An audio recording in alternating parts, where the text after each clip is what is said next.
मित्रांनो, कविभूषणाचा एक छंद तो म्हणेन. कविभूषण हा गरम रक्ताचा आहे. छत्रपती शिवाजी महाराजांनी जे मुघलांचे पराभव केले, जो मुघलांचा पराभव केलाय, विशेष म्हणजे छत्रपती शिवाजी महाराज जेव्हा आग्र्याला गेले होते आणि आग्र्याला जेव्हा त्यांचा अपमान झाला लाल किल्ल्यामध्ये आणि शिवाजी महाराजांना नंतर तिथे नजरकैद झाली.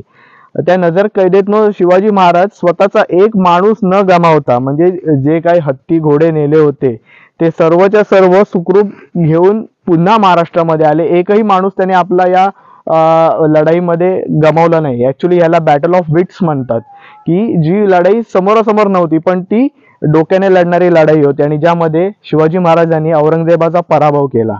या पराभवामुळे उत्तरेतला एक कवी एवढा शिवाजी महाराजांकडे आकर्षित झाला, तर तो उत्तरेतला कवी या महाराष्ट्रामध्ये आला आणि त्याने शिवाजी महाराजांवरती अनेक छंद रचले. ते त्यातले अनेक त्या छंदांपैकी एक छंद जो या लढाईला समर्पक आहे तो मी म्हणणार आहे.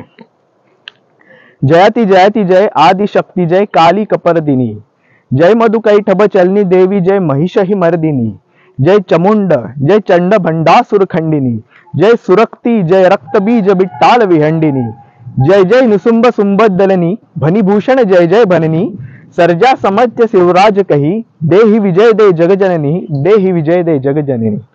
तर मी या छंदाचा मराठीमध्ये याचा अर्थ काय ते मी तुम्हाला सांगतो. या देवीनी ज्या ज्या दैत्याचा वध केला आहे त्या त्या दैत्याची नावं त्या देवीला प्राप्त झाली आहे. उदाहरण द्यायचं झालं असेल तर महिषासूर या राक्षसावरून महिषासूर मर्दिनी असं नाव पडलंय देवीला. तर अशा देवीची अनेक रूप आहेत ज्यांनी अनेक दैत्याचा नाश केलाय, अनेक दैत्याचा वध केलाय. त्या दैत्याची नावं त्या देवीला प्राप्त झालेली आहेत. आणि कविभूषणाने हे जेव्हा देवीला म्हणून दाखवलं तर तेव्हा ती देवी प्रसन्न झाली आहे. परंतु त्या देवीकडे कविभूषण स्वतःसाठी काही मागत नाही. सर्जा समत्य शिवराज कही देहि विजय जय जगजननी, म्हणजे देवी तू मला काही देऊ नकोस, तर या सिंहासमान असणाऱ्या शिवाजी राजाला यश दे. कुठे यश दे तर रणांगणात यश दे. कोणाविरुद्ध यश दे तर या मुघलांविरुद्ध यश दे. तर असा सुंदर अर्थ आहे या कविभूषणाच्या छंदाचा. आणि जो या लढाईमध्ये छत्रपती शिवाजी महाराजांना जो विजय मिळाला त्याला अत्यंत परिपूर्ण असा आणि सूचक असा हा छंद आहे. धन्यवाद.